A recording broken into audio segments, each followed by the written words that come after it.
بسم اللہ الرحمن الرحیم نحمده ونصلي على رسوله الكريم اعوذ باللہ من الشیطان الرجیم بسم اللہ الرحمن الرحیم رب اشرح لي صدری ویسر لي امری واحلل عقدۃ من لسانی یفقہوا قولی۔ تمام تعریفیں اللہ رب العزت کے لیے ہیں کہ جس نے ہمیں دین اسلام جیسی عظیم نعمت عطا کی،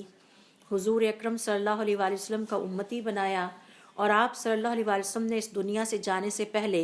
امت مسلمہ کی ہر طرح سے رہنمائی فرمائی۔ اس حوالے سے صحابہ کرام رضوان اللہ علیہ مجمعین کہتے ہیں، اور یہ ابو ذر رضی اللہ تعالیٰ عنہ کا ارشاد ہے، قول ہے جو میں آپ سے شیئر کر رہی ہوں۔ اس میں وہ یہ کہتے ہیں، لَقَدْ تَرَكْنَا محمد صلی اللہ علیہ وسلم، حضور اکرم صلی اللہ علیہ وسلم ہمیں اس دنیا میں جب چھوڑ کر گئے تو کوئی بات ایسی نہیں تھی جو انہوں نے ہمیں نہ سکھائی ہو، یعنی ہر بات کے بارے میں ہمیں گائیڈنس دی اور ہماری رہنمائی کی۔ تو یہ حضور اکرم صلی اللہ علیہ وسلم کا امت مسلمہ پہ بہت بڑا احسان ہے، ہم پہ، مجھ پہ اور آپ پہ بہت بڑا احسان ہے کہ انہوں نے ہمیں ہر چیز سکھائی، حتیٰ کہ قیامت کی تیاری کے لیے ہمیں تیار رہنے کا درس دیا، اور ہمیں سکھایا کہ قیامت کے حوالے سے کون سی چھوٹی نشانیاں ہیں اور کون سی بڑی نشانیاں ہیں، اور کس طرح سے ہم نے ان نشانیوں کے ساتھ کوپ اپ کرنا ہے، اور کیسے اپنے اس وقت کو پلان کر کے اپنے آپ کو آخرت کے لیے تیار کرنا ہے۔ حضور اکرم صلی اللہ علیہ وسلم نے ہمیں قیامت کی نشانیوں کے حوالے سے جن علامات کا ذکر کیا ہے ان کو ہم دو قسموں میں تقسیم کر سکتے ہیں، قیامت کی چھوٹی نشانیاں اور قیامت کی بڑی نشانیاں۔ تو آج ہم قیامت کی چھوٹی نشانیوں میں سے ایک نشانی پر بات کرنے لگے ہیں، اور وہ یہ ہے کہ جب قیامت کا زمانہ قریب ہوگا تو مسلمانوں کے پاس مال کی کثرت ہوگی، مال وافر ہو جائے گا، ان کی ضرورت سے زیادہ ہو جائے گا۔ یہ الفاظ ہیں جو ہمیں حضور اکرم صلی اللہ علیہ وسلم کی مختلف احادیث میں ملتے ہیں۔ اور اس حوالے سے جب ہم مزید آپ صلی اللہ علیہ وسلم کی احادیث کا مطالعہ کرتے ہیں تو پتہ یہ چلتا ہے کہ بزنس یعنی تجارت بہت پھیلے گی، تجارت بہت زیادہ پھیلے گی، اور مال کی کثرت کی ایک اور شکل جو ہمیں نظر آئے گی اور اب ہمیں مسلم معاشروں میں نظر آ رہی ہے، وہ یہ کہ بازار بہت قریب قریب ہو جائیں گے۔ ایک وقت میں پاسبل ہوگا ایک شخص کے لیے کہ وہ کئی بازار گھوم کے آئے، مارکیٹ چلتے ہیں، مارکیٹ سے نہیں ملا تو سپر مارکیٹ چلتے ہیں، سپر مارکیٹ سے نہیں چلا ملی کوئی چیز تو ویکلی بازار چلے جاتے ہیں، بڑے بڑے مالز پہ چلے جاتے ہیں، اور کئی کئی مالز ایکسس میں جو ہے وہ ہمارے موجود ہیں۔ اور پھر اسی کثرت مال کی ایک اور شکل جو کہ ہمیں آپ صلی اللہ علیہ وسلم کی احادیث میں نظر آتی ہے، جس کی طرف آپ نے اشارہ کیا، اور آج امت مسلمہ خاص طور پر مسلم ورلڈ میں ہمیں اس کی جو ہے وہ پکچر نظر آتی ہے کہ مسلمان بڑی بڑی عمارتیں بنائیں گے۔ تو آج آپ دیکھیے کہ ہمارے شاپنگ مال بڑی بڑی عمارتیں ہیں۔ اس وقت دنیا میں مسلمان بڑی عمارتوں کی تعمیر کے حوالے سے نمبر 1 پہ ہیں، اور بڑے فخر سے یہ بتایا جاتا ہے کہ دبئی کی جو عمارتیں ہیں ان کا کوئی میچ نہیں ہے کوئی پوری دنیا میں۔ تو یہ حضور اکرم صلی اللہ علیہ وسلم کی نہیں حدیث کے مطابق ہے۔ اور اگر آپ دبئی چلے جائیں اور ان جگہوں پہ تو اتنے انسان نظر نہیں آتے جتنی آپ کو وہاں پہ عمارتیں نظر آتی ہیں، اور انسان یہ سوچنے پر مجبور ہو جاتا ہے کہ کیا یہ ساری عمارتیں استعمال میں بھی ہیں یا نہیں ہیں، لیکن مسلسل بن رہی ہیں۔ اور اب تقریباً سعودی عرب میں بھی وہی ٹرینڈ ہمیں نظر آ رہا ہے کہ جہاں بڑی بڑی عمارتوں والے شہر تعمیر کرنے کی پلاننگ کی جا رہی ہے۔ پھر اسی طرح سے حضور اکرم صلی اللہ علیہ وسلم کی احادیث سے پتہ چلتا ہے کہ جب مسلمانوں کے پاس مال کی کثرت ہوگی تو مسلمان آپس میں ایک دوسرے پر مال کی وجہ سے بڑھ چڑھ کر فخر کریں گے، اترائیں گے، ایک دوسرے کو بتائیں گے کہ میرے پاس تو اتنا مال ہے، اور بعض اوقات زبان حال سے بتائیں گے، یعنی شادیوں پر اتنے اسراف کے ساتھ خرچ کریں گے کہ پتہ چلے گا کہ ان کے پاس بہت مال ہے، یا گھروں میں ہونے والے فنکشنز پر بے تحاشا اخراجات جو ہیں وہ کیے جائیں گے، جس سے پتہ چلے گا کہ ان کے پاس بہت مال ہے۔ تو ضروری نہیں ہے کہ مسلمان صرف زبان سے ایک دوسرے کے لیے اظہار کریں کہ ہمارے پاس مال بہت زیادہ ہے، بلکہ وہ ایسے طور طریقے اختیار کریں گے کہ جس سے وہ اپنے مال پر اترائیں گے اور ایک دوسرے کے سامنے اس اتراہٹ کا اظہار کریں گے۔ یہی وجہ ہے کہ حضور اکرم صلی اللہ علیہ وسلم نے اپنے مختلف موقعوں پر اپنے صحابہ کرام رضوان اللہ علیہم اجمعین کو مخاطب کرتے ہوئے انہیں یہ ترغیب دی کہ وہ جتنی جلدی ہو سکتا ہے صدقہ کر لیں،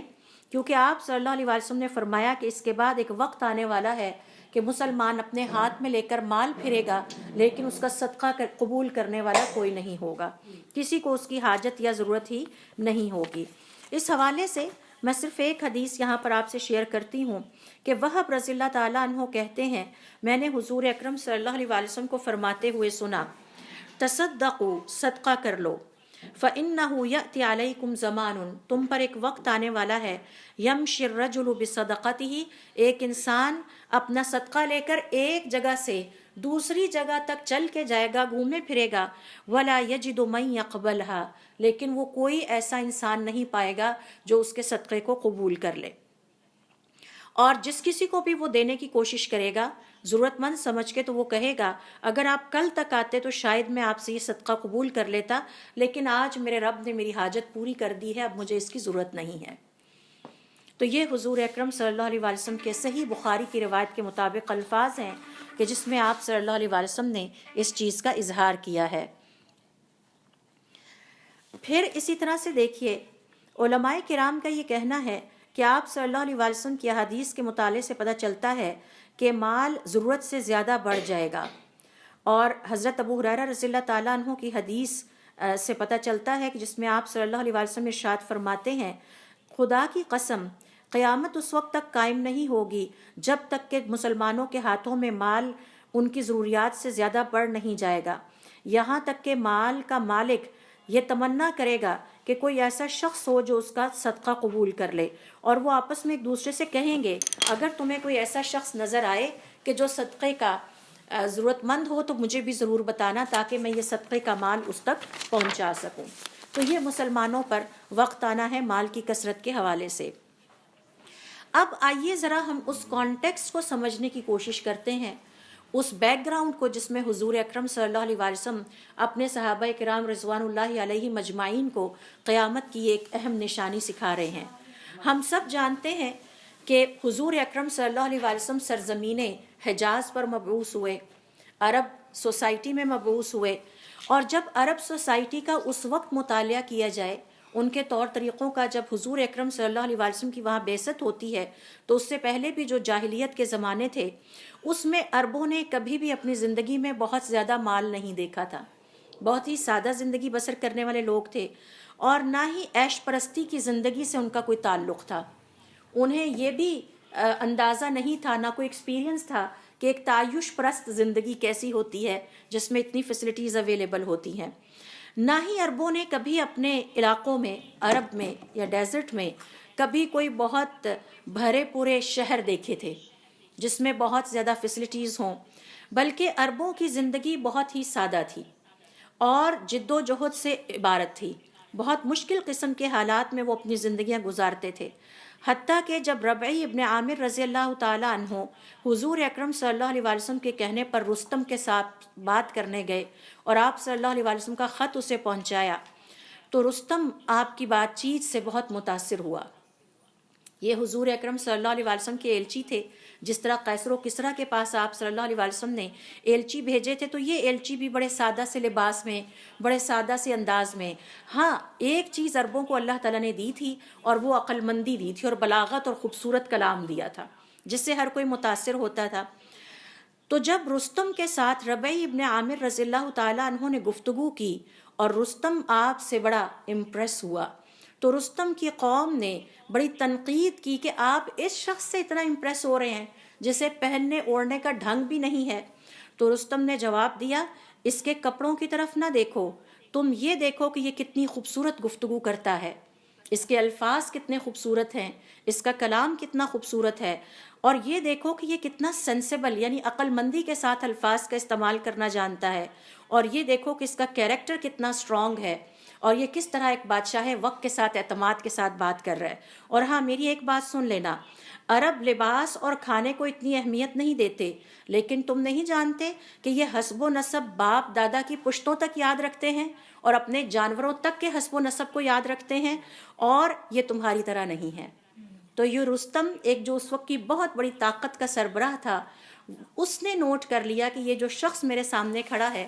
جو کہ ایک عرب علاقے سے آیا تھا اور حضور اکرم صلی اللہ علیہ وسلم کا ایلچی بن کر گیا تھا، اگرچہ اس کا لباس اتنا امپریسو نہیں تھا لیکن اس کا کلام، اس کی عقل مندی، الفاظ کا چناؤ اور کلام کی بلاغت اتنی متاثر کن تھی کہ رستم نے اپنی قوم کی توجہ بھی اس بات کی طرف دلائی کہ آپ کو یہ بات پتہ ہونی چاہیے کہ عربوں کی پریفرنسز یا ترجیحات کچھ اور ہیں، آپ کی ترجیحات کچھ اور ہیں، کیونکہ آپ ایک عیش پرست قوم ہیں، عرب ایک عیش پرست قوم نہیں ہے۔ یہ جن چیزوں پر توجہ دیتے ہیں ان میں فصاحت اور بلاغت ہے، کلام ہے، عقل مندی اور ذہانت ہے، اور یہ میننگ فل ڈیسیژنز کرنے والے لوگ ہیں۔ تو یہ ایک ہمارے سامنے ایک مثال آتی ہے جس میں پتہ چلتا ہے کہ کس طرح عرب انتہائی سادہ قسم کے لباس اور سادہ قسم کی زندگی کے عادی تھے اور انتہائی جد و جہد اور مشکل والی زندگی گزارنے والے کے عادی تھے۔ تو لوگ جو اس طرح کی قومیں تھیں وہ ان کو ان کے لباس سے جج کرتی تھیں، لیکن بادشاہ وقت ایک سمجھدار انسان تھا، اس نے آپ کے کردار کو اور آپ کے کلام کو اور فصاحت اور بلاغت کو بھانپ لیا تھا۔ جب اللہ رب العزت کے حکم سے حضور اکرم صلی اللہ علیہ وسلم کی بعثت ہوئی اور حضور اکرم صلی اللہ علیہ وسلم نے اپنے ساتھیوں کو جو کہ عرب سوسائٹی سے تعلق رکھتے تھے انہیں اسلام سکھانا شروع کیا، تو جو باتیں سکھائیں ان میں سے ایک یہ بھی تھی کہ قیامت کی نشانیوں میں سے ایک یہ ہے کہ تم لوگوں کی یعنی عربوں کی بادشاہت اس روئے زمین پر بہت دور تک پھیلے گی۔ اور اس سے پہلے عربوں نے حضور اکرم صلی اللہ علیہ وسلم کی بعثت سے پہلے عربوں نے یہ چیز اپنی زندگی میں نہیں دیکھی تھی، وہ تو اپنے چھوٹے چھوٹے بٹے ہوئے قبائل میں رہتے تھے، کئی لوٹ مار کر کے گزارا کرتے تھے اور اس طرح کی سادہ زندگی گزارتے تھے۔ پھر آپ صلی اللہ علیہ وسلم نے یہ بھی سکھایا کہ تمہارے پاس اور مسلمانوں کے پاس مال کی کثرت ہو جائے گی، حتیٰ کہ تم عربوں کو اس روئے زمین کے بڑے بڑے بادشاہوں کو ڈومینیٹ کرنے کا موقع ملے گا، بڑی بڑی سلطنتیں تمہارے ہاتھوں پامال ہو جائیں گی اور تمہارے ہاتھ میں آ جائیں گی۔ جیسا کہ صوبان رضی اللہ تعالیٰ عنہ کہتے ہیں کہ حضور اکرم صلی اللہ علیہ وسلم اپنی ایک حدیث میں ارشاد فرماتے ہیں، یہ پوری زمین مجھ پر سمیٹ دی گئی۔ جیسے آپ زوم ان کرتے ہیں اور زوم آؤٹ کرتے ہیں بڑا کر کے دیکھنے کے لیے اور چھوٹا کر کے، تو یہ پوری زمین کا اوور ویو آپ صلی اللہ علیہ وسلم پر پیش کیا گیا۔ فرأیت مشارقہا و مغاربہا، تو میں نے اس زمین کے مشرق سے لے کے مغربوں تک اس کو دیکھا اور میں نے یہ دیکھا کہ میری امتی جو ہیں یا امت مسلمہ اس کے مشرق اور مغرب کے وارث بن جائیں گے۔ اور میں نے یہ بھی دیکھا کہ مجھے 2 خزانے عطا کیے گئے ہیں، ایک سرخ رنگ کا خزانہ ہے اور ایک سفید رنگ کا خزانہ ہے، اور یہ صحیح مسلم کی روایت ہے۔ امام نووی رحمۃ اللہ علیہ فرماتے ہیں حضور اکرم صلی اللہ علیہ وسلم کی یہ حدیث آپ صلی اللہ علیہ وسلم کے معجزات پر مشتمل ہے، آپ صلی اللہ علیہ وسلم کی صداقت جو ہے وہ ہمارے سامنے ثابت کرتی ہے۔ واقعی آنے والے وقتوں میں اگر آپ حضرت عمر رضی اللہ تعالیٰ عنہ کے زمانے کو دیکھیں تو زمین کے مشرق سے لے کے مغرب تک مسلمانوں کی حکومت ہر جگہ قائم ہو چکی تھی۔ اور یہ جو یہاں پر 2 خزانوں کا ذکر کیا گیا ہے، اس سے مراد ایک سونے کا خزانہ ہے اور ایک چاندی کا خزانہ ہے جو کہ قیصر و کسریٰ کی ملکیت میں تھے اور بعد میں مسلمانوں کے ہاتھوں میں عراق اور شام میں آئے۔ تو یہ کثرت مال کے حوالے سے ہمیں پتہ چلتا ہے۔ اب آئیے ذرا ہم دیکھتے ہیں کہ جب مسلمانوں کے ہاتھوں میں یہ بادشاہتیں آئیں جو کہ دنیا کی طاقتور ترین بادشاہتیں تھیں، یہ ایسے ہی سمجھ لیں جیسے آج آپ سے کہا جائے کہ رومنز آپ کے ہاتھ آ گئے ہیں، یعنی امریکہ کی طاقت آپ کے ہاتھ میں آ گئی ہے اور آپ امریکہ کے خزانوں کے مالک بن چکے ہیں۔ رومنز کون ہیں؟ امریکہ، کرسچنز، اور اس کے پیچھے یہودی اسرائیل ہیں۔ تو آج بھی اسرائیل یعنی یہودیوں کا اور عیسائیوں کا مسلمانوں کے خلاف گٹھ جوڑ ہے۔ تو اس کے نتائج کیا نکلے؟ اس کے نتائج جو آپ صلی اللہ علیہ وسلم اپنی حدیث میں بیان فرماتے ہیں وہ یہ ہے کہ جب مسلمانوں کو اس قدر کثرت مال نصیب ہوگا تو اس کے نتیجے میں مسلمان امن اور اطمینان کی زندگی گزاریں گے، کیونکہ بھوک اور خوف کا آپس میں ساتھ ہے، یہ ٹوئنز ہیں۔ اگر بھوک ہوتی ہے کچھ کو ملتا ہے کچھ کو نہیں تو سوسائٹی میں ایک انتشار شروع ہو جاتا ہے، لیکن اگر سوسائٹی میں سب کو مل رہا ہے تو ظاہر ہے کہ سب مطمئن ہوتے ہیں، ہر ایک کو مل رہا ہے، لہٰذا اب وہاں پر چھینا جھپٹی نہیں ہوتی۔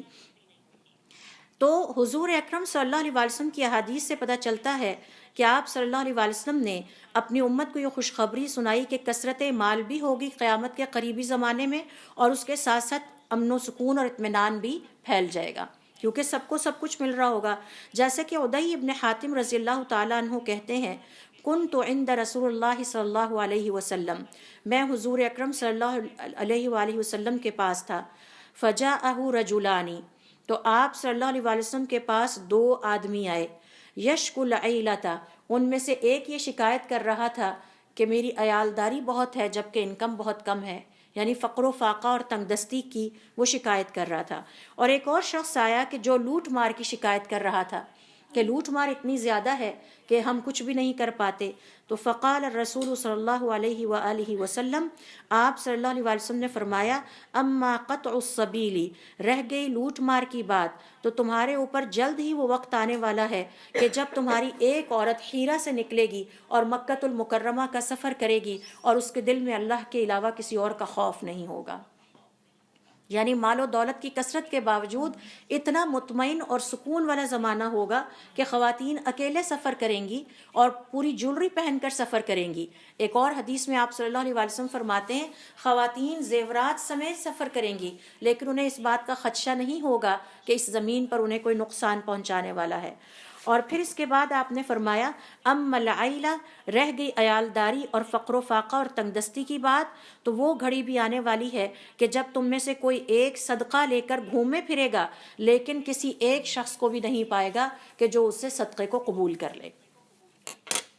اسی طرح سے عدی رضی اللہ تعالیٰ عنہ کی ایک اور روایت ہمارے سامنے صحیح مسلم اور صحیح بخاری کے حوالے سے آتی ہے، جس میں وہ کہتے ہیں کہ میں حضور اکرم صلی اللہ علیہ وسلم کے پاس بیٹھا ہوا تھا کہ آپ کے پاس ایک شخص آیا اور اس نے فقر و فاقہ اور تنگ دستی کی شکایت کی۔ پھر ایک اور آیا اور اس نے لوٹ مار کی شکایت کی کہ ہمارے علاقے میں لوٹ مار بہت ہے، ہم جو کچھ اپنے گھروں کے لیے لاتے ہیں طاقتور قبیلے کے افراد آتے ہیں اور وہ ہم سے چھین جھپٹ کے ہمارے جانور، ہمارا ایندھن، ہماری خوراک، ہماری ہر چیز لے جاتے ہیں، حتیٰ کہ ہمارے غلام بھی لے جاتے ہیں، اور ہم پھر وہیں کے وہیں خالی ہاتھ رہ جاتے ہیں۔ تو آپ صلی اللہ علیہ وسلم نے فرمایا، اے عدی، مجھے مخاطب کرتے ہوئے فرمایا، اے عدی، ہل رأیت الحیرۃ،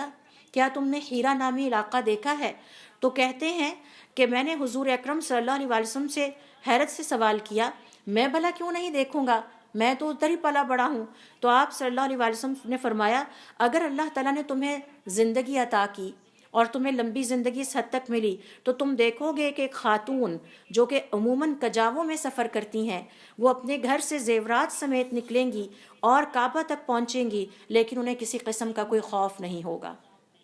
یعنی اتنی مطمئن، اتنے پرسکون راستے ہوں گے کہ کسی کو خوف نہیں ہوگا۔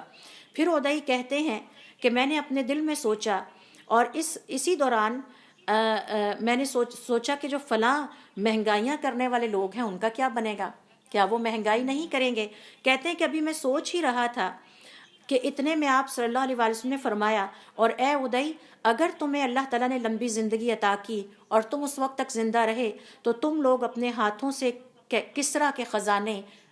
فتح کرو گے اور ان کے مالک بن جاؤ گے۔ عدی کہتے ہیں میں نے آپ صلی اللہ علیہ وسلم سے سوال کیا، آپ کسریٰ ابن ہرمز کی بات کر رہے ہیں جو کہ اس وقت کی سپر پاور تھی؟ آپ صلی اللہ علیہ وسلم فرمایا، ہاں، کسریٰ ابن ہرمز، میں کسریٰ ابن ہرمز ہی کی بات کر رہا ہوں، اور اگر تم نے زندگی پائی اور اس وقت تک زندہ رہے تو تم دیکھو گے کہ ایک شخص اپنے ہاتھ میں سونا اور چاندی لے کر پھرے گا، ایک ہاتھ سونے سے بھرے گا، ایک ہاتھ چاندی سے بھرے گا، اور اس کے بعد جگہ جگہ پھرے گا تاکہ اسے کوئی صدقہ قبول کرنے والا مل جائے، لیکن اسے کوئی بھی صدقہ قبول کرنے والا نہیں ملے گا۔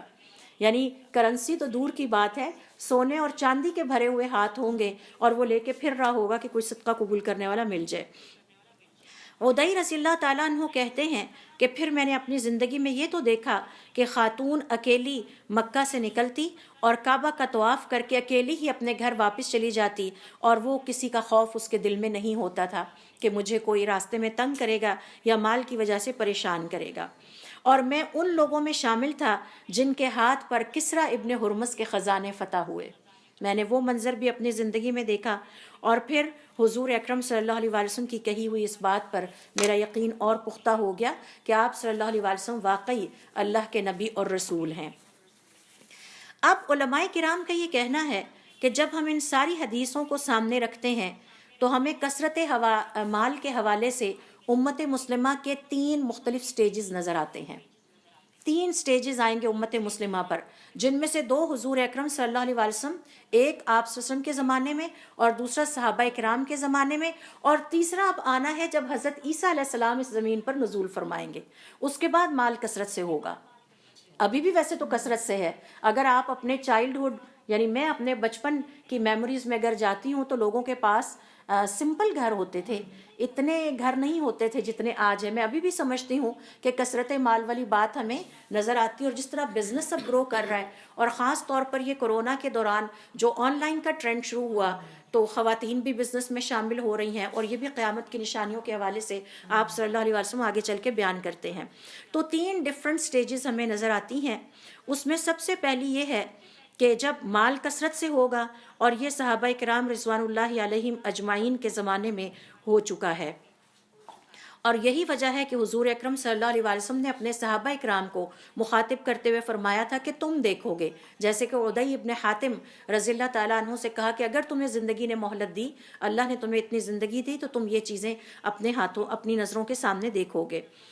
اور پھر آپ صلی اللہ علیہ وسلم کے کہنے کے مطابق صحابہ کرام کی زندگی میں وہ وقت آیا کہ جب مال ان کی ضرورت سے ان کے پاس زیادہ تھا. حضرت عمر ابن عبدالعزیز رضی اللہ تعالیٰ عنہ کے پاس مال لایا گیا. انہوں نے پوچھا کہ اب اس کا کیا کریں؟ چلیں اس کو نوجوانوں کو دے دیں تاکہ وہ شادیاں کر لیں، وہ بھی ہو گیا. یتیموں میں تقسیم کر دیں، وہ بھی ہو گیا. فلاں کام کر دیں، وہ بھی ہو گیا. اچھا پہاڑوں پہ پرندوں کے لیے دانہ ڈال دو، وہ بھی ہو گیا. اب کیا کیا جائے؟ یعنی وہ وقت بھی خود صحابہ کرام نے اور بزرگوں نے اپنی آنکھوں سے دیکھا. تو یہ مال اتنا کثرت سے ہو جانا کہ ہر کوئی مال کے حوالے سے بے نیاز ہو گیا. دوسرے نمبر پر جو حالت آتی ہے وہ یہ ہے کہ صحابہ کرام رضوان اللہ علیہم اجمعین کے زمانے میں آخری وقت میں ایسا ہوا کہ مال کافی زیادہ ہو گیا تھا اور صدقہ کرنا بہت مشکل ہو گیا تھا. یہ صحابہ کرام نے اپنی لائف میں دیکھا ہے. جیسا کہ بیہقی ایک روایت بیان کرتے ہیں، عمر ابن اسید رحمۃ اللہ تعالیٰ سے کہتے ہیں کہ جب عمر ابن عبدالعزیز نے خلافت سنبھالی 30 مہینے تک، تو صورت یہ حال یہ ہو گئی تھی کہ کوئی شخص بھی اپنا مال لے کے پھرتا، لیکن کوئی ایسا ضرورت مند یا محتاج نظر نہیں آتا تھا کہ جس کو وہ مال دیا جائے. اور ہم نے دیکھا کہ عمر ابن عبدالعزیز کی یہ عادت تھی کہ جمعے کی نماز پڑھنے کے بعد وہ مسجد میں ہی بیٹھ جاتے، اور بیوہ اور یتیم اور مساکین آپ کے پاس آتے، اپنے مسائل بیان کرتے، آپ ان کی مالی مدد کرتے. صرف 30 مہینے کے اندر مسلمانوں کی حالت یہ ہو گئی کہ صدقہ قبول کرنے والا کوئی نہ رہا. 30 مہینے کی گڈ گورننس دیکھیں کہ آپ نے سب کو بے نیاز کر دیا، پاؤں پہ کھڑا کر دیا، یتیموں کو، بیواؤں کو، مساکین کو. اور اس کے بعد صورتحال یہ رہی کہ لوگ صدقے کے لیے تلاش کرتے کہ کوئی ہو جو ہمارا صدقہ قبول کرے، اور ہر کوئی کہتا نہیں اب تو مجھے اس کی ضرورت نہیں ہے. اور پھر وہ الفاظ بھی ہم نے پورے ہوتے دیکھے کہ جب لوگوں نے یہ کہا کہ کل ہی ابھی ہم حضرت عمر بن عبدالعزیز سے ملے ہیں، انہوں نے ہماری ضرورت پوری کر دی ہے، اگر آپ کل ہم سے مل لیتے تو ہم آپ کا یہ صدقہ قبول کر لیتے. تو آپ یہ دیکھیے کہ اس حدیث میں ہمارے لیے کتنا بڑا ایک پیغام ہے کہ ایک اچھی حکومت جو ہے وہ کیسے اپنے پیچھے رہ جانے والے افراد کو بہت شارٹ ٹائم کے اندر انہیں اپنے پاؤں پر کھڑا کرنے کے قابل ہو سکتی ہے. تیسری حالت اس حوالے سے علماء کرام کا کہنا ہے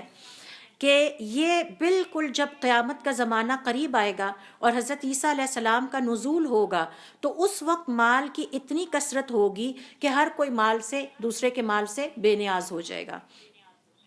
اور اس وقت کسی صدقہ کرنے والے کو کوئی ایسا مستحق انسان نہیں ملے گا کہ جو اس کے صدقے کو قبول کر سکے، اور ہر کوئی یہ کہے گا کہ نہیں اب مجھے اس کی ضرورت نہیں ہے. علماء کرام کا یہ کہنا ہے کہ یہ 3 سٹیجز ہیں، 3 مختلف مرحلے ہیں، جن میں سے 2 تو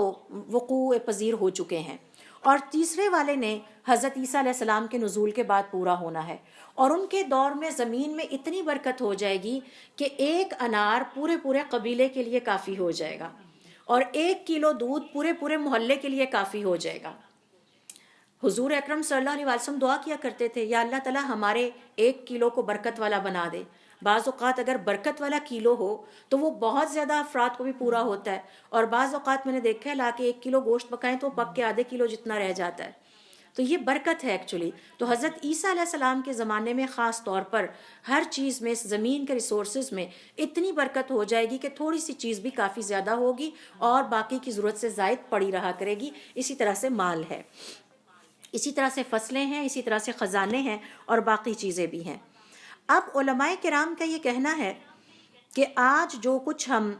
اس دنیا کی زندگی میں دیکھ رہے ہیں، حضور اکرم صلی اللہ علیہ وسلم کے جانے کے بعد جس طرح سے دنیا مسلمانوں کے سامنے کشادہ ہو گئی ہے اور کھل گئی ہے، کھول دی گئی ہے. اور یہاں لفظ کشادگی کو میں تھوڑا سا ایکسپلین کر دوں. آپ کو پتہ ہے کہ ہمارے ابھی 10-15 سال پیچھے برانڈز کا کوئی اتنا کریز نہیں تھا. کوئی ایک آدھی کمپنی کا نام بڑا مشہور ہوتا تھا اور سارے اسی کے کپڑے پہن لیتے تھے. اب اتنی ورائٹی ہے کہ آپ گھنٹوں اپنا ٹائم صرف کر کے چل پھر کے فیصلہ نہیں کر پاتے کہ کون سا کپڑا خریدوں اور کون سا چھوڑ دوں. تو یہ دنیا کے کشادہ ہونے کی نشانی ہے. اور مجھے یاد ہے کہ میرے بچپن میں اسٹیشنری آئٹمس کی کوئی اتنی ورائٹی نہیں تھی. بڑے سادہ سے ہمارے گھر کے سلے ہوئے بیگ ہوتے تھے جو کہ والدہ سی دیتی تھیں، اور اس میں ایک قلم، ایک تختی اور ایک سلیٹ اور اس طرح کی چیزیں. یہ 1980 کی بات ہے، اسلام آباد کی میں آپ کو بتا رہی ہوں، 1980 کی. اتنی ورائٹی ہم نے اسٹیشنری آئٹمس کی، اتنے خوبصورت ریزرز اور اتنے گلٹرنگ پیپرز اور اتنے چیزیں، یہ ہم نے اس طرح کی ہمارے بچپن کی یادوں میں یا میموریز میں یہ چیزیں اتنی زیادہ نہیں ہیں. لیکن اب اگر آپ اسٹیشنری کی دکان پہ چلے جائیں، آپ ساری جیب بھی خالی کر دیں تو آپ کی خواہشات نامکمل ہی رہیں گی. کپڑا لینے جائیں گے تو آسودہ ہونے کے بجائے پریشان ہو کے گھر واپس آئیں گے، کیونکہ اس ایک پہ خوش نہیں ہوں گے جو خریدا ہے. آپ کو وہ 100 یاد آتے رہیں گے جو وہاں پڑے تھے اور آپ خرید نہیں سکے تھے. تو اس نے نا ہمیں ڈائیورجنٹ بنا کے رکھ دیا اس دنیا نے. ہم کنورجنٹ نہیں رہے، یعنی فوکس نہیں رہے. ٹھیک ہے، تو یہ دنیا کی کشادگی کی میں آپ کو مثال دے رہی ہوں. میک اپ ہے تو ہم نے اتنی ڈیپتھ کے ساتھ، اتنی اسپیشلائزیشنس کے ساتھ، کاسمیٹک سرجریز اور جو لگوائی جاتی ہیں ڈرپس ملٹی وائٹامنس کی اور رنگ گورا کر، ہم نے یہ اپنے بزرگ خواتین کو نہ کرتے دیکھا تھا، نہ کبھی گھروں میں ہوتی تھیں. لیکن اب ایک میک اپ اگر شادی آ جائے اور اس پہ میرج ارینج کرنا ہو تو آپ کی جیب خالی ہو چکی ہوتی ہے اور سمجھ نہیں آ رہا ہوتا کہ اس میں سے کس والے سسٹم کو پک کیا جائے، کیونکہ اترانا بھی ہے، لوگوں کو بتانا بھی ہے کہ ہم نے فلاں سیلون سے کیا ہے اور ہم نے تو یہ سب دنیا کی کشادگی اور مال کی کثرت کی مختلف شکلیں ہیں جو کہ ہمیں موجودہ دور میں نظر آتی ہیں. اور یہاں پر علماء کرام کا یہ کہنا ہے کہ آپ صلی اللہ علیہ وسلم کی احادیث سے پتہ چلتا ہے کہ جو دو پہلے مرحلے ہیں، اور میں اور آپ اس میں سے دوسرے مرحلے کا حصہ ہیں، کیونکہ ابھی حضرت عیسیٰ علیہ السلام کا نزول نہیں ہوا. تو ابھی سے مال کی کثرت اور دنیا کی کشادگی کا یہ عالم ہے، تو اس کا مطلب ہے کہ ابھی اس فتنے نے مزید جڑ پکڑنی ہے. اور ابھی ہماری اگلی جنریشنز میک اپ کی اگلی اور میک اپ انڈسٹری کی اگلی جو ہے وہ ڈیولپمنٹ بھی دیکھے گی اور کپڑوں کا اس سے زیادہ مقابلہ بھی دیکھے گی. یعنی حد نہیں ہے کہ ایک کپڑوں کی سیل کے اوپر گولیاں چل جائیں، خواتین لڑنا شروع کر دیں کہ یہ سوٹ میں نے خریدنا ہے اور یہ سوٹ میں نے خریدنا ہے. اس حد تک سینسیٹیو ہو جانا، یہ ساری چیزیں اسی چیز کی علامت ہے. اور علماء کرام کا یہ کہنا ہے کہ اس کے نتیجے میں مسلمان اسراف کا شکار ہونے لگیں گے، آپس میں ایک دوسرے پر فخر اور تکبر کا اظہار کریں گے اور اترائیں گے. اور اتراہٹ کی ایک شکل ہے شادیوں پر پیسے پھینکنا،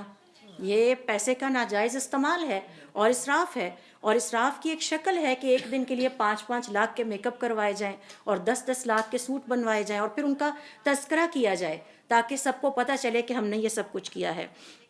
تو آپ صلی اللہ علیہ وسلم نے اس حوالے سے یہ پہلے ہی بتا دیا تھا. آئیے صرف ہم ایک آپ صلی اللہ علیہ وسلم کی بات کی کو پک کرتے ہیں جس میں آپ صلی اللہ علیہ وسلم نے فرمایا کہ مسلمان اونچی اور بلند و بالا عمارتوں کی تعمیر کرنے لگیں گے.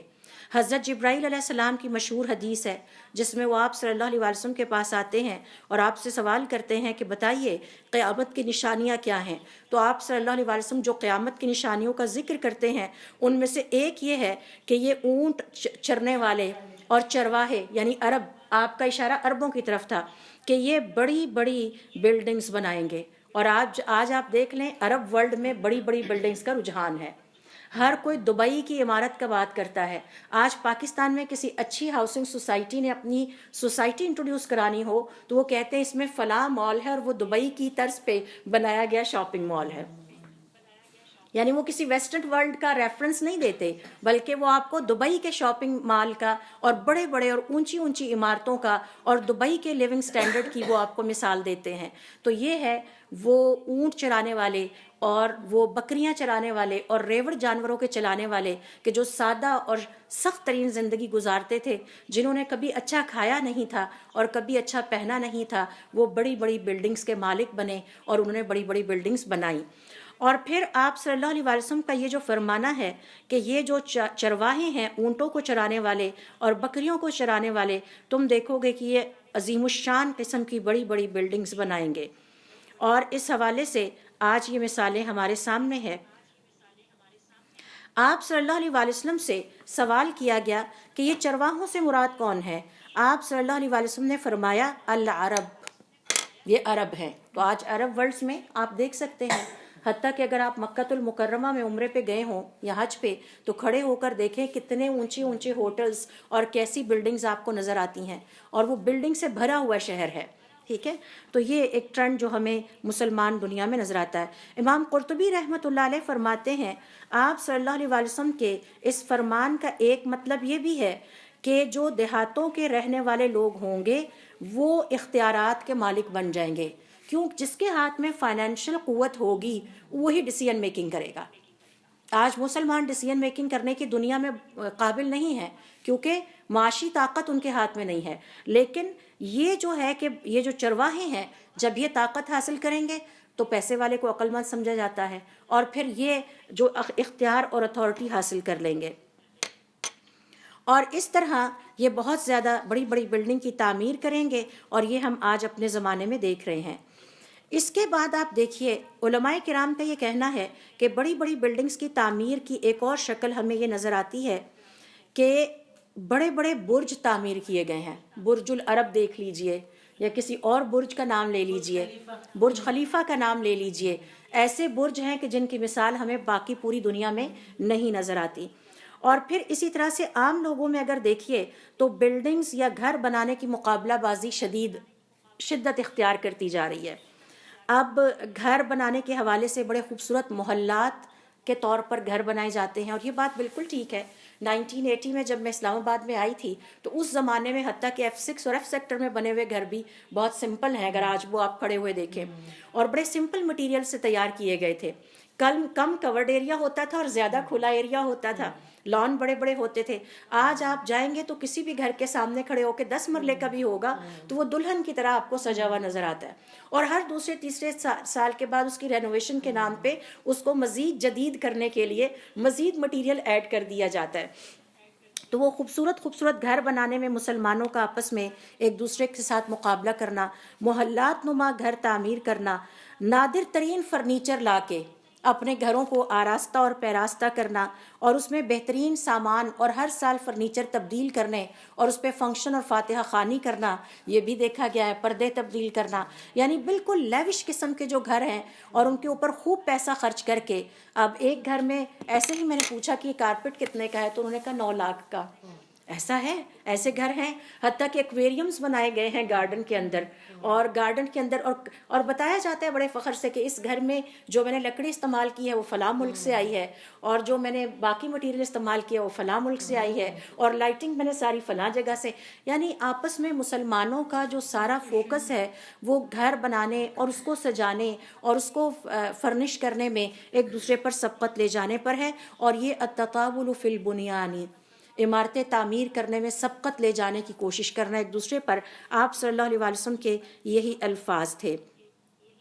اور پھر بات یہیں پر نہیں رکتی، آج عالم اسلام میں ہمیں ایک اور منظر بھی نظر آتا ہے۔ ایک آدھ گھر بنانے پر بھی اکتفا نہیں کیا جاتا۔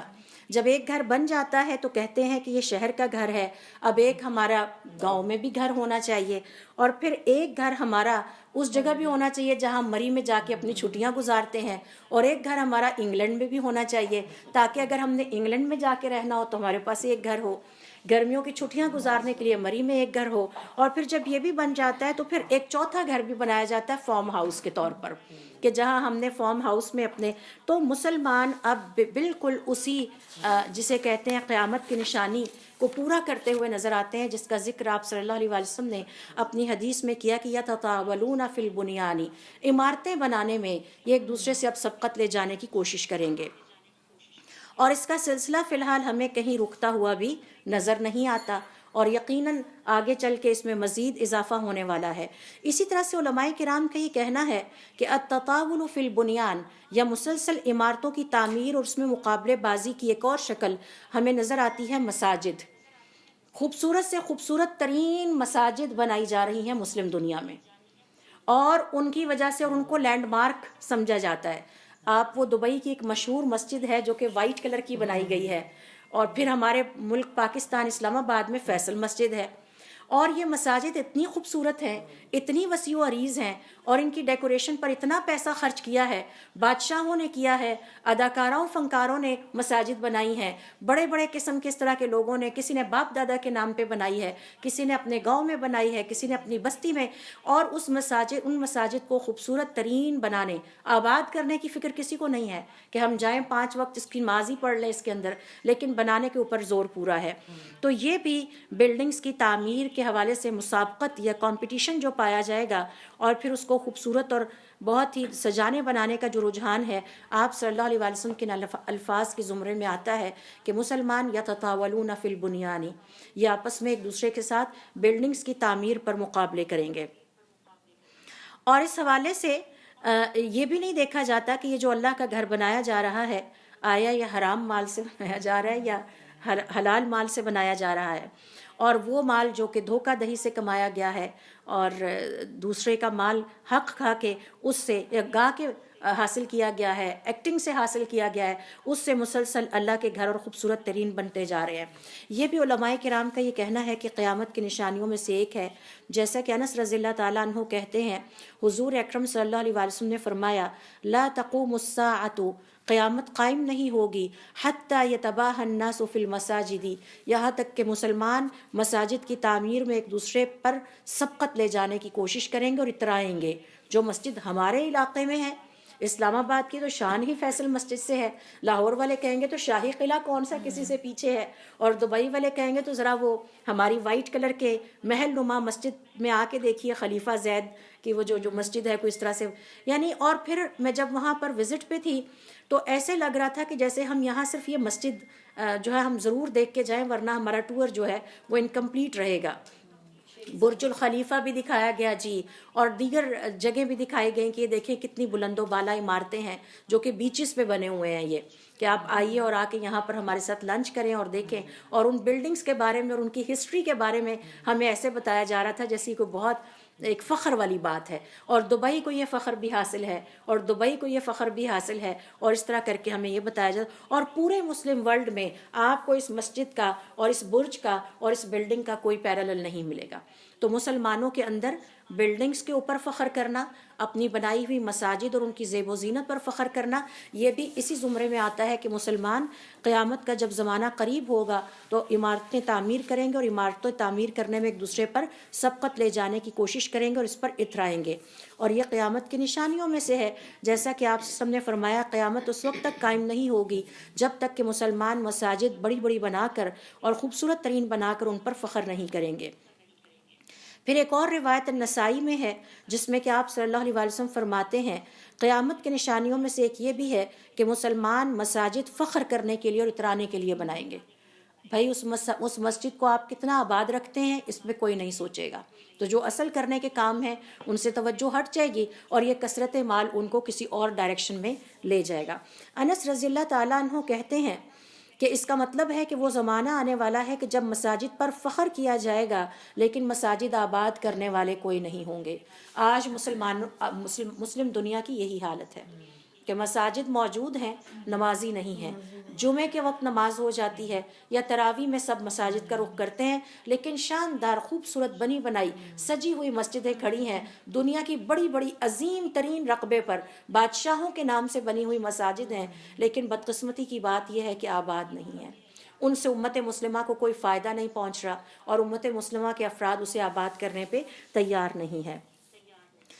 آپ اس چیز کا اندازہ لگائیے کہ جب صحابہ کرام حضور اکرم صلی اللہ علیہ وسلم کی مقصد کو کتنا سمجھتے تھے اور ان کی مسجدیں کتنی سادہ تھیں کہ ابن عباس رضی اللہ تعالیٰ عنہما نے اپنے زمانے میں کوئی ایک مسجد دیکھی جس میں قالین ڈالے گئے تھے، صرف ابھی قالین ڈالے گئے تھے، تو آپ نے فرمایا تم نے اسے اس طرح سجا دیا جیسے یہودی اور عیسائی اپنی عبادت گاہوں کو سجاتے ہیں۔ تو انہوں نے اس بات کو پسند نہیں کیا۔ حضرت عمر رضی اللہ تعالیٰ عنہ نے اپنے زمانے میں، اور ہم سب جانتے ہیں کہ حضرت عمر رضی اللہ تعالیٰ عنہ کی فتوحات کتنی دور دور تک گئیں اور کتنا مال آپ کے پاس آیا، تو انہوں نے اپنے کارپینٹر کو بلا کے کہا کہ یہ جو ہماری مسجد ہے اس کی چھت جو کہ کھجور کے پتوں سے مسجد نبوی تھی ٹپکنے لگی ہے، اس کو صحیح کر کے تازہ کھجور کے پتے ڈال دو اور اس میں کوئی نیلے پیلے رنگ نہ لگانا۔ حضور اکرم صلی اللہ علیہ وسلم اس بات کو پسند نہیں کرتے تھے، یعنی کوئی ڈیزائن نیلے پیلے رنگ کر کے اس کو ڈیکوریٹ نہ کرنا، ہم اس کو پسند نہیں کرتے۔ ابن بطال رحمۃ اللہ علیہ اس حوالے سے فرماتے ہیں کہ اس سے پتہ یہ چلا کہ ہماری شریعت کا اصل مقصد یہ ہے کہ مساجد کی زینت اور مساجد کی تعمیر میں غلو یعنی ایگزیجریشن سے کام نہ لیا جائے اور ان کو سادہ رکھا جائے، کیونکہ مسجد میں عبادت کرنی ہے اور عبادت کرنے کے لیے سادہ ماحول کا ہونا ضروری ہے۔ اگر بہت زیادہ ڈیزائننگ والی چیزیں ہوں گی تو توجہ ڈیزائن کی طرف چلی جاتی ہے اور عبادت سے ہٹ جاتی ہے۔ یہی وجہ ہے کہ حضرت عمر رضی اللہ تعالیٰ عنہ نے باوجود اس کے کہ بہت زیادہ مال تھا ان کے پاس، اپنے کارپینٹر کو تاکید کی کہ یہ جو اس کے کھجور کے پتوں کی چھت بوسیدہ ہو گئی ہے اس میں تازہ کھجور کے پتے ڈال کے اس کی چھت تیار کر دیں، لیکن اس میں نیلے پیلے رنگ نہیں لگانا۔ اور ایسا ہی عثمان رضی اللہ تعالیٰ عنہ کے زمانے میں ہوا، مال ان کے پاس بھی بہت تھا، ان کے پاس تو ذاتی مال بھی بہت تھا، لیکن انہوں نے کبھی بھی اپنی زندگی میں مسجد نبوی کی بے تحاشا تزئین اور آرائش کرنے کو پسند نہیں کیا اور اسے اسی حال پر رکھا۔ مسلم ورلڈ میں یہ جو ہے کریڈٹ ولید ابن عبد الملک ابن مروان کو جاتا ہے کہ انہوں نے پہلی دفعہ خلافت سنبھالتے ہی مساجد کو زیب و زینت سے آراستہ پیراستہ کیا، فرنش کیا اور اس میں لا کے قالین رومی کارپٹس ڈالے،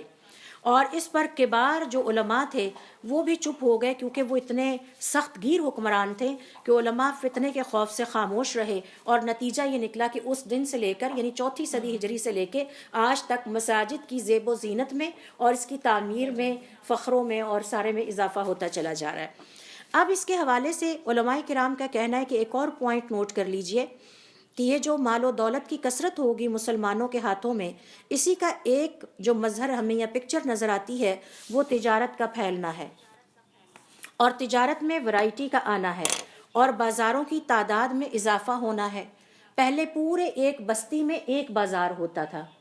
اور پوری بستی کا انحصار اسی بازار پہ ہوتا تھا،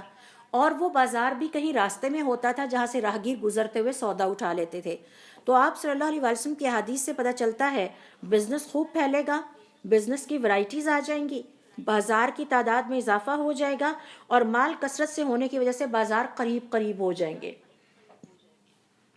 بازار بہت قریب قریب ہو جائیں گے۔ اب آپ کے قریب ایک لوکل مارکیٹ ہے جس میں آپ جا سکتے ہیں اور وہاں سے شاپنگ کر سکتے ہیں، تھوڑا سا آگے جائیں تو مرکز آ جاتا ہے، تھوڑا سا آگے جائیں تو ویکلی بازار آ جاتا ہے، تھوڑا سا آگے جائیں تو آپ کے F10 F7 مراکز آ جاتے ہیں، اور پھر آپ کے پاس جو ہے وہ شاپنگ مالز بھی اب ہیں بڑے بڑے، تو آپ چاہیں تو ایک دن میں کئی بازار گھوم سکتے ہیں، قریب قریب سارے بازار واقع ہیں۔ اور اتنے زیادہ بازاروں کے ہونے کا مطلب کیا ہے؟ تجارت خوب پھیل چکی ہے، تجارت کی ورائٹی بہت سامنے آ چکی ہے۔ تو یہ بھی کثرت مال ہی کی ایک شکل ہے جو ہمیں اب مسلم ورلڈ میں نظر آتی ہے، اور اس کے ساتھ ساتھ بزنس سے ریلیٹڈ اسپیشلائزیشنز بھی عام ہوتی جا رہی ہیں۔ بزنس کے علوم، تجارت کو سپورٹ کرنے والے علوم اور اسپیشلائزیشنز میں اضافہ ہو رہا ہے تاکہ مال کو زیادہ سے زیادہ بڑھایا جا سکے۔ بزنس ڈیولپمنٹ جیسے سبجیکٹس انٹروڈیوس کرائے جا رہے ہیں تاکہ کیسے ہم اپنے تجارت کو پوری دنیا میں پھیلا سکتے ہیں۔ یہی وجہ ہے کہ جب ہم قیامت کے قریب زمانے کے متعلقہ حدیث کا مطالعہ کرتے ہیں تو حضور اکرم صلی اللہ علیہ وسلم کی حدیث سے ہمیں ایک اور پوائنٹ ملتا ہے، اور وہ یہ کہ جب قیامت کا زمانہ قریب آئے گا اور مسلمانوں کے پاس کثرت سے مال ہوگا تو اس وقت کثرت قلم بھی ہو جائے گی، یعنی حساب لکھنے والے۔ تو آج آپ دیکھیے کمپیوٹر پہ ہر جگہ آپ چلے جائیں تو آپ کو بل ملتا ہے، مسلسل کتنے یہ قلم ہے جو بیٹھے لکھ رہے ہیں. ایک تو قلم کی سمپل شکل ہے، جیسے پرانے زمانے میں تاجر بیٹھ کے اپنے حساب کتاب لکھتے تھے، اب وہ سارا کام کمپیوٹر پہ، اور ایسے سافٹ ویئرز اویلیبل ہیں جو آپ کے پورے بزنس کا حساب مینیج کر رہے ہیں. تو اس کا بھی اشارہ ملتا ہے کہ جی قلم جو ہیں وہ کثرت سے ہو جائیں گے. لائٹ چلی گئی تھی. آل رائٹ، انشاءاللہ. تو یہ دیکھیے کہ یہ ہمیں حضور اکرم صلی اللہ علیہ وسلم کی احادیث سے پتہ چلتا ہے. اور اس حوالے سے ایک صحیح حدیث ہے، عمرو ابن ثعلب رضی اللہ تعالیٰ عنہ کہتے ہیں میں نے حضور اکرم صلی اللہ علیہ وسلم کو فرماتے ہوئے سنا، قیامت کی نشانیوں میں سے ایک یہ بھی ہے کہ بزنس کثرت سے پھیلے گا اور بزنس مین بہت ہو جائیں گے، اور قلم بھی بہت زیادہ ہو جائیں گے، یعنی بزنس کو لکھنے والے جو قلم ہیں وہ بھی بہت زیادہ ہو جائیں گے. حضرت حسن بصری رحمۃ اللہ علیہ فرماتے ہیں کہ ہم اپنے زمانے میں یہ دیکھا کرتے تھے کہ تجارت بہت ہی قلیل تھی، چند لوگ تجارت کیا کرتے تھے، لیکن ایک وقت آیا کہ تجارت میں اضافہ ہونے لگا، اور ایک وقت تھا کہ پوری بستی میں ایک ہی کاتب ہوتا تھا جو لکھتا تھا. 2-3 تاجروں کو وہ سرو کر دیتا تھا، لیکن وقت کے ساتھ ساتھ کاتبوں کی تعداد میں بھی اضافہ ہونے لگا. اور اب ہم سب جانتے ہیں کہ کاتبوں کی جگہ سافٹ ویئرز موجود ہیں اور کمپیوٹر پہ یہ سارا کام چل رہا ہے. اسی طرح سے حضور اکرم صلی اللہ علیہ وسلم کی احادیث کے مطالعے سے یہ بھی پتہ چلتا ہے کہ کثرت مال کی ایک شکل یہ ہے کہ وقت بہت مختصر ہوتا چلا جائے گا، قریب فاصلے سمٹنے لگیں گے اور بازار ایک دوسرے کے قریب آ جائیں گے. وہ بازار جن کے لیے پہلے پورا دن سفر کر کے کسی ایک بازار سے مہینے کی پوری کی شاپنگ کر کے ہماری بوڑھی خواتین ہم بچپن میں دیکھا کرتے تھے کہ لایا کرتی تھی، اس کے لیے بڑا پلان کر کے وہ جاتے تھے، کھانا پکا کے رکھ کے جائیں، پورا دن بازار میں لگ جائے گا اور پورے مہینے کی شاپنگ کرتی تھیں. اب وہ ٹرانسپورٹ فیسلٹیز اویلیبل ہونے کی وجہ سے ہر روز بھی بازار جا سکتی ہیں، اور ممکن ہے ہفتے میں 2 سے 3 دفعہ بازار جاتی ہوں. اب تو آن لائن گھر میں بھی بازار آپ کے پہنچ چکا ہے. بالکل. تو یہ بزنس کی ورائٹی کی شکلیں ہیں کہ آپ کو جو چیز بھی چاہیے وہ آپ کو آپ کے گھر کے دروازے پر اویلیبل ہے. اور پھر آہستہ آہستہ یہ جو فاصلے سمٹے ہیں اس کے ساتھ ٹرانسپورٹیشن کی مختلف شکلیں سامنے آئی ہیں. اب آپ کا بزنس پوری دنیا میں بہت آسانی کے ساتھ آپ اپنی پروڈکٹ کو پوری دنیا میں سیل کر سکتے ہیں، یہ بھی اسی کی شکل ہے. اور ابھی بھی یہ بزنس بڑھتا چلا جا رہا ہے. کثرت مال کے حوالے سے آخری نقطہ جو کہ حضور اکرم صلی اللہ علیہ وسلم کی احادیث سے ہمیں پتہ چلتا ہے وہ یہ ہے کہ تجارت اتنی پھیل جائے گی حتیٰ کہ خواتین بھی تجارت کے میدان میں سامنے آ جائیں گی. خواتین کا اصل کام بزنس کرنا تو نہیں ہے، ان کا اصل کام گھر پہ رہ کے گھر کو سنبھالنا ہے اور مرد اولاد کی تربیت کرنا ہے. لیکن وہ بھی مردوں کی کمپیٹیٹرز بن جائیں گی، وہ بھی بزنس میں کود پڑیں گی. گھر چلے نہ چلے بہرحال خواتین کا کاروبار اور ان کی تجارت چل رہی ہوگی. اور آج ہم دیکھتے ہیں کہ آن لائن بزنس میں یہ ایک فیسلٹی خواتین کے لیے سامنے آئی ہے کہ وہ گھر بیٹھے انہوں نے بہت سارے بزنسز انٹروڈیوس کروائے ہیں، اور بہت ساری سوسائٹی میں نئی سروسز اور نئی پروڈکٹس صرف اور صرف خواتین کے ہاتھوں لانچ ہوئی ہیں. تو یہ ہے حضور اکرم صلی اللہ علیہ وسلم. اور پھر جب ہم دیکھتے ہیں کہ خواتین بزنس میں آ رہی ہیں تو ظاہر ہے اس کے لیے انہیں گھر میں سے تعلیم کے لیے نکلنا پڑا. جب وہ گھر سے تعلیم کے لیے نکلتی ہیں،